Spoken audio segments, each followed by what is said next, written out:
पश्चिम महाराष्ट्रात मनोज जरांगेंचा दौरा झाला, उत्तर महाराष्ट्रात नाशिकमध्ये सभा झाली समारोपाची। त्यांच्या पूर्ण दौऱ्यात आणि गेल्या वर्षभरात त्यांचं टार्गेट फक्त देवेंद्र फडणवीस आहेत। त्यांचं टार्गेट फक्त देवेंद्र फडणवीस नेमकं कशामुळे?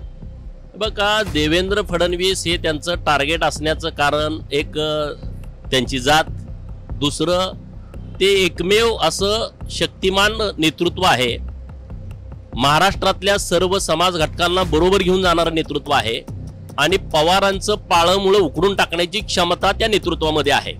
मग आता पवारांच्या विरोधामध्ये इतकं सक्षम नेतृत्व दुसरं कुणी नाही आहे आणि त्यामुळे देवेंद्र फडणवीसांना टार्गेट करा असा त्यांचा एककलमी कार्यक्रम सुरू आहे।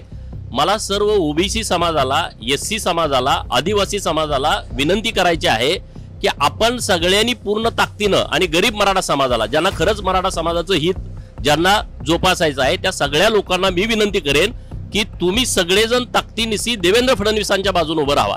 हे एकमेव खमक्या नेतृत्व आहे आणि या नेतृत्वाकडे दिशा आहे, या नेतृत्वाकडे व्हिजन आहे आणि या नेतृत्वाकडे महाराष्ट्राचा कायापालट करण्याची मोठी क्षमता आहे, ती त्यांनी करून दाखवलंय।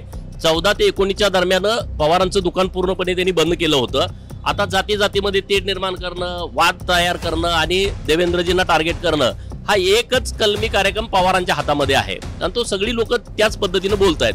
त्यामुळे सरकार तिघांचं आहे, एकनाथ शिंदे साहेब आहेत, अजित पवार आहेत आणि देवेंद्रजी आहेत, परंतु फक्त देवेंद्रजींना टार्गेट केलं जात आहे। तर आता जनतेने हा विषय हातामध्ये घेतला पाहिजे।